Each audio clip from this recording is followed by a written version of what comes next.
Break के बाद फिर से आपका स्वागत है। आप देख रहे हैं फास्ट मनी। 10 स्टॉक्स आपको बताए जा चुके हैं जिसमें 9 ट्रेड्स खरीदारी के हैं, 1 ट्रेड बिकवाली का है। आगे के सौदों की बात करते हैं। इनफैक्ट एक शेयर मैंने आपको ब्रेक से पहले बिकवाली का बताया था, अब बिकवाली के ट्रेड्स में आपको ज़्यादा बताऊंगा। जस्ट डायल मैंने आपको बताया था, और अब जुबिलेंट फूड वर्क्स जिसमें नतीजों से पहले मैंने आपको इनफैक्ट खरीदारी करने की सलाह दी थी। उस समय रजत, अगर मुझे सही याद है, 1100 साढ़े 1100 के आसपास की प्राइसिंग थी नंबर आने से पहले। टारगेट्स क्या लेके चलेंगे इसमें, क्योंकि मुझसे पूछेंगे ना मुझसे पूछेंगे तो डेरिवेटिव लगातार इस सीरीज का आउट परफॉर्मिंग स्टॉक है। मैं तो आपको कह रहा हूँ, आपने नतीजों के बाद इस स्टॉक को लिया था। मैंने नतीजों से पहले आपको बताया था कि आप नंबर्स अच्छे आएंगे, आप उसमें खरीदारी कर लीजिए। तभी तो मैं कह रहा हूँ कि 1100 साढ़े 1100 के आसपास की प्राइसिंग थी। वहाँ से देखिए 200-250 रुपये के आसपास की चाल है एक तरफा इस काउंटर में देखने को मिली है। मैं ये नहीं कह रहा हूँ कि फंडामेंटल्स कमजोर हो गए हैं, केवल आज जो संकेत खराब है बाजार में, उसमें ऐसे स्टॉक जिनमें काफ़ी अच्छा एक्शन देखने को मिला है, जहाँ जो बहुत स्ट्रांगली एक्यूमुलेटेड हैं, जो उनमें हो सकता है कि आज थोड़ा सा जो मुनाफा वसूली है वो देखने को मिले। 1370 1365 तक के जो टारगेट्स हैं वो देखने को मिल सकते हैं। मतलब हायर लेवल्स पे प्रॉफिट बुकिंग का चांस बहुत स्ट्रांग। आज क्योंकि संकेत खराब है तो आप हफ्ते का आखिरी कारोबार दिन है, कोई खरीदने में कोई ज़्यादा इंटरेस्टेड नहीं होगा, मुझे ऐसा लगता है। क्योंकि जिस तरह से यूएस में आप देखिए पॉलिटिकल जिटरनेस है, उसका क्या आउटकम निकल के सामने आता है उसको ट्रेडर्स अवेट करने की कोशिश करेंगे। तो हो सकता है कि शुरुआती कारोबार में नहीं, लेकिन लेटर ऑफ द डे में जो प्रेशर है वो शायद ज़्यादा बढ़ता हो दिखे। 1370 1365 तक के टारगेट्स के लिए इसमें शॉर्ट करें, 1410 का आपको इसमें स्टॉप लॉस रखना होगा। इसके अलावा NBFCs, India bull housing finance, यही काउंटर है जिसमें आज आप बिकवाली करके चल सकते हैं। देखिए कल जो बाजार में प्रेशर बन रहा था उसमें बैंक्स कंट्रीब्यूट कर रहे थे, और उसके साथ साथ NBFC कल काफ़ी ज़्यादा एक्टिव था। तो हो सकता है कि आज जो प्रेशर है उन्हीं पॉकेट्स में देखने को मिले। तो इंडिया बुल हाउसिंग फाइनेंस में अगर आप देखें 2017 में अगर आप देखें बहुत बड़ा रन अप देखने को मिला है, 50% ज़्यादा की 40 काउंटर में देखने को मिली है। 850 से चलना शुरू हुआ था, आप देखिए 1200 के आसपास की प्राइसिंग है। तो इसमें हो सकता है कि आज थोड़ा सा जो रिट्रेसमेंट है वो आता हो दिखे। 1170 रुपये का टारगेट प्राइस होगा, 1210 रुपये के आसपास का स्टॉप लगा। चलिए, लेकिन एक पुल बैक की संभावना फिर से बैंको प्रोडक्ट्स पे बनी है, और बहुत स्ट्रांगली बिकवाली के बाद 6 सत्र लगातार स्टॉक ने वन वे ट्रैक पे बिकवाली देखी है। उसके बाद एक पुल बैक बना और 200 दिन की एवरेज के ऊपर टिकने में कामयाब हो, जो हासिल ही नहीं कर पा रहा था ये पर्टिकुलर लेवल्स। अब 218 तक के टारगेट्स के लिए आप बैंको प्रोडक्ट्स पे आज के लिए बेट लगाना होगा आपको, और ये टारगेट्स आपको छोटे रखने होंगे कि एक बाउंस बैक ट्रेड ही है जो स्टॉक पे मिलेगा। 211 का एक स्ट्रिक्ट स्टॉप लॉस आपको आज इंट्राडे पर्सपेक्टिव से बैंको प्रोडक्ट्स पे लगाकर चलना है। एक खबर बड़ी है ICICI बैंक के संदर्भ में, हो सकता है इसका असर देखने को मिल जाए। कल हायर लेवल्स पे थोड़ा स्लिप हो गया है पर्टिकुलर स्टॉक, लेकिन अब भी वीकली चार्ट पॉजिटिव है, और खबर यहाँ पर ये आई है कि ICICI लोम्बार्ड के IPO को जल्द मंजूरी मिल सकती है। सेबी इस IPO को हो सकता है कि 2 से 3 हफ्ते में ही यहाँ पर मंजूरी देता हुआ नजर आया। हायर लेवल्स पर फिर से बता दूं, कल थोड़ा ऊपरी स्वरूप रिट्रेस जरूर होता हुआ नजर आया था, लेकिन अब 300 तक के टारगेट्स यहाँ पर अप्रोचेबल हो सकते हैं। 290 का एक स्टॉप लॉस लगाना होगा। मेरे ख्याल से PE फंड्स को हिस्सा बेचने की तैयारी है। इसमें जो खबर है ना, इनफैक्ट शायद ICICI प्रूडेंशियल को लेके भी है, उसमें कुछ PE कंपनीज हैं, उनके साथ इनकी बातचीत चल रही है, उसमें भी कुछ हिस्सादारी बेचने की बातचीत हो रही है, जिससे करीब 4000 से 5000 करोड़ रुपए के आसपास की जो रकम है वो शायद जुटाई जा सकती है। तो ICICI बैंक के लिए मल्टीपल ट्रिगर्स है, जिसकी वजह से आज हो सकता है कि अच्छा खासा आपको देखने को मिलेगा। अगला स्टॉक जो मेरी लिस्ट में है वो एक सेल कॉल ही है, कावेरी सीड। देखिए मैं कुछ ऐसे स्टॉक्स आपके लिए चुन के लेके आया हूँ जिनमें हाल फिलहाल हमने काफ़ी बड़ा जो मूवमेंट है वो आते हुए देखा है। कावेरी सीड उनमें से ही है। इसके जो नंबर्स आए थे उसके बाद से देखिए अच्छा खासा रन अप इस काउंटर में देखने को मिला है, और अब वैसे भी जो मानसून रिट्रेस होता है वो दिख रहा है। जून जुलाई में बारिश के आंकड़े काफ़ी अच्छे थे, उस वजह से भी आप देखिए एग्री स्टॉक्स में काफ़ी अच्छा एक्शन देखने को मिला था। अब हो सकता है कल पहले इंडिकेशंस देखने को मिले कमजोरी के इस काउंटर में, और हो सकता है कि आज जो प्रेशर है वो शायद गहराता हुआ दिखे इस काउंटर में, क्योंकि जो मानसून का ट्रिगर है वो शायद पूरे एग्री स्पेस के लिए नेगेटिव ट्रिगर हो सकता है। 535 रुपये का टारगेट प्राइस होगा आज के लिए, 553 के आसपास का आपको इसमें स्टॉप लॉस रखना होगा। इसके अलावा अपोलो हॉस्पिटल कल भी अगर आप देखिए काफ़ी कमजोर था, करीब 5% के आसपास का ग्रोथ था, कल भी इस काउंटर ने खाया था। आज हो सकता है फिर से जो कमजोरी है वो इस काउंटर में बनती हुई दिखे।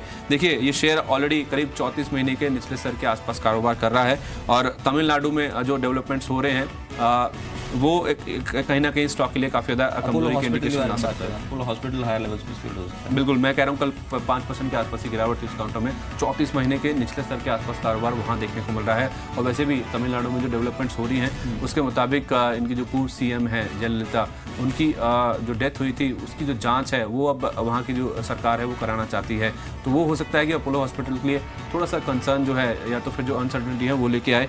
और वैसे भी जो इनके नंबर्स आए थे रजत, उसमें अगर आप देखें जो मैनेजमेंट की कमेंट्री आई थी उसमें भी उनका यही कहना था कि जो रिकवरी है उसमें करीब 2 तिमाही के आसपास का समय लग सकता है।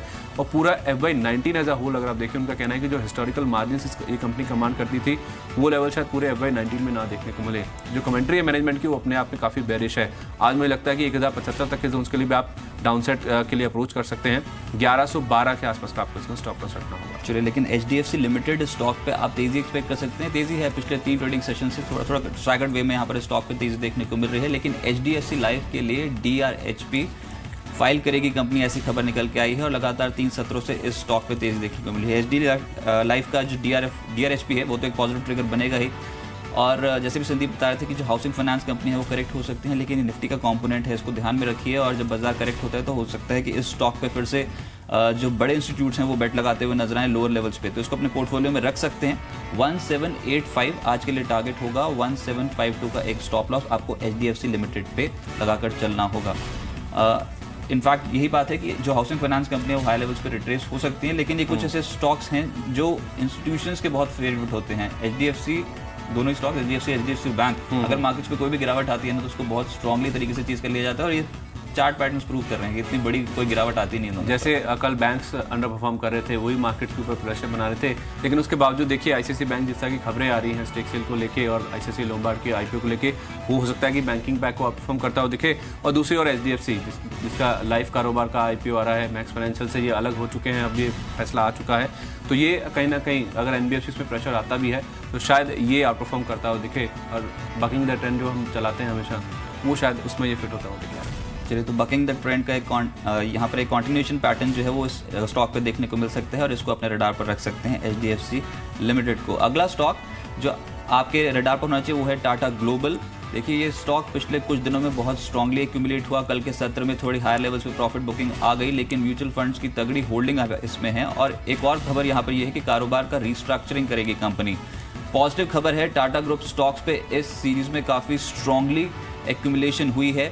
टाटा ग्लोबल लोअर लेवल्स पे फिर से अगर आया तो उसको ट्रेडर्स यूज करेंगे एज एन अपॉर्चुनिटी खरीदारी करने के लिए। 189 का एक स्टॉप लॉस इस पर्टिकुलर ट्रेड के लिए लगाना होगा और 196 तक के टारगेट्स टाटा ग्लोबल पे आप एक्सपेक्ट कर सकते हैं। बाय टिप्स का तगड़ा कैंडिडेट, लेकिन आज के लिए मैं समझता हूँ कि लो लेवल्स पे फिर से खरीदारी होगी। इनफैक्ट इसके रिजल्ट्स भी काफ़ी स्ट्रॉन्ग थे और जिस तरह से इन्होंने अपना जो मिनरल वाटर बिजनेस है उसे US में उतारा है, हिमालयन, वो भी एक बहुत बड़ा पॉजिटिव ट्रिगर, जिस वजह से अच्छा खासा गेन हमने परसों के सेशन में आते हुए देखा था। चलिए, तो ये कुछ ऐसे ट्रेड्स हैं जो आपके पोर्टफोलियो में अच्छी कमाई करा सकते हैं, लेकिन आज के सुपर हिट शेयर्स कौन से ये भी देख लेते हैं।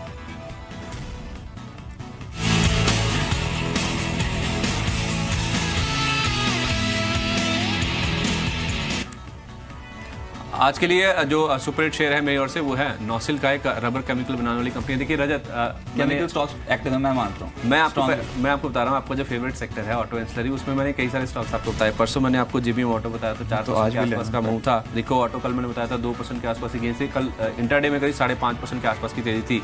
आज मैं आपको इसका एक प्रॉक्सी बताता हूँ।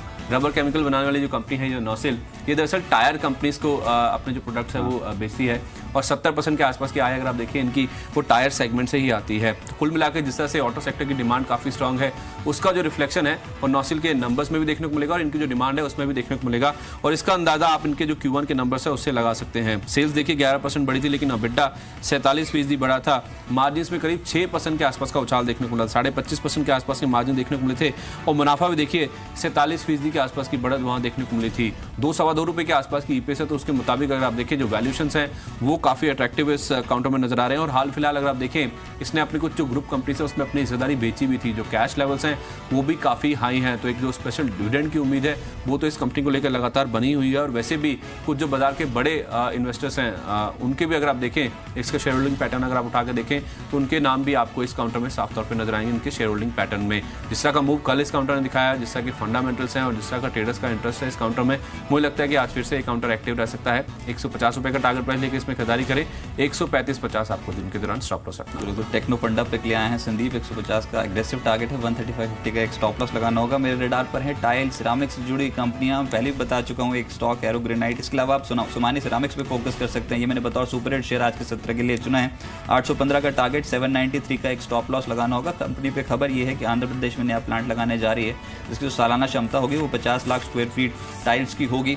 एक और रेवेन्यू विजिबिलिटी बढ़ाने का इसको एक ट्रिगर मिल गया इस पर्टिकुलर खबर से, लेकिन वोलेटाइल स्टॉक्स, लोअर लेवल्स पे बहुत स्ट्रांगली एक्यूमुलेटेड स्टॉक्स हैं। कोई भी बाजार की डिप आ रही है तो ट्रेडर्स को यूज करना एज एन अपॉर्चुनिटी खरीदारी करने के लिए। आप मरुदेश्वर सिरामिक्स देखिए, इस पर्टिकुलर कंपनी में निचले स्तरों से बहुत स्मार्टली गेन मिले इस हफ्ते, अच्छा आउट परफॉर्मेंस स्टॉक साबित हुआ। निटको पे रिटर्न्स पॉजिटिव, एरो ग्रेनाइट वैसे मैं बता चुका हूँ, यहाँ पे वैल्यूएशंस कंफर्ट है, एक्सपोर्ट ओरिएंटेड कंपनी है।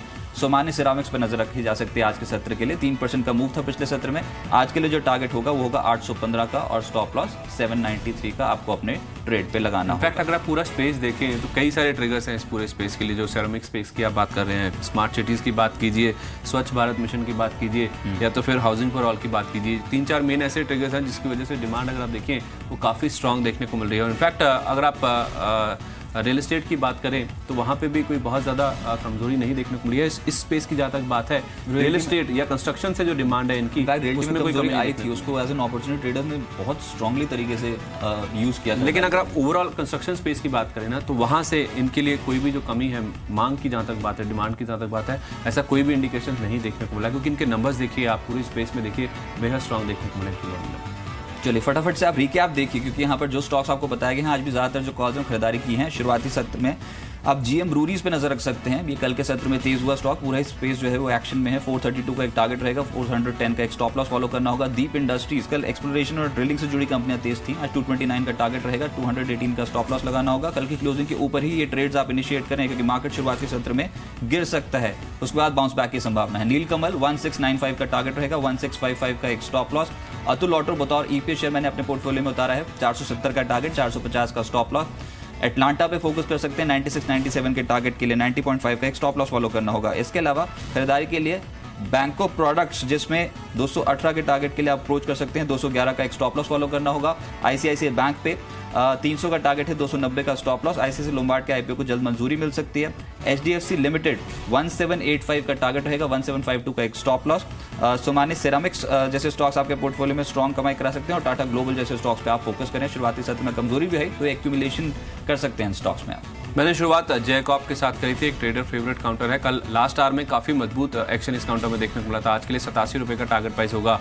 रेमंड, जहां पे इन्होंने अपने एक जेवी कंपनी में पार्टनर का हिस्सा खरीदा है 50%, उसका इंपैक्ट पॉजिटिव साइड पर रहेगा, 760 का टारगेट प्राइस होगा। कल ऑफशोर ड्रिलिंग कंपनी काफ़ी एक्टिव थी, अबान ऑफशोर में 7 गुना ज़्यादा वॉल्यूम पर कारोबार हुआ, आज भी एक्टिव रहा, तो 191 तक के जो जोन है वो देखने को मिल सकते हैं। बतौर ईपीएस चंबल फर्टिलाइजर, जहाँ पे प्रोमोटर ने बड़ी जो हिस्सेदारी गिरवी रखी हुई थी उसे छुड़वाया है, 150 का टारगेट लेके खरीदारी करें। लेकिन बिकवाली के तौर पर जस्ट डायल, इसमें आज आप बिकवाली करें, 353 का टारगेट प्राइस होगा, 364 के आसपास का आपको इसमें स्टॉप लॉस रखना होगा। इसके अलावा जुबिलेंट फूड वर्क्स, यहाँ पे भी पिछले कुछ दिनों में काफी ज्यादा तेजी की चाल देखने को मिली है, आज मुनाफा वसूली रह सकती है, 1370 का टारगेट प्राइस होगा।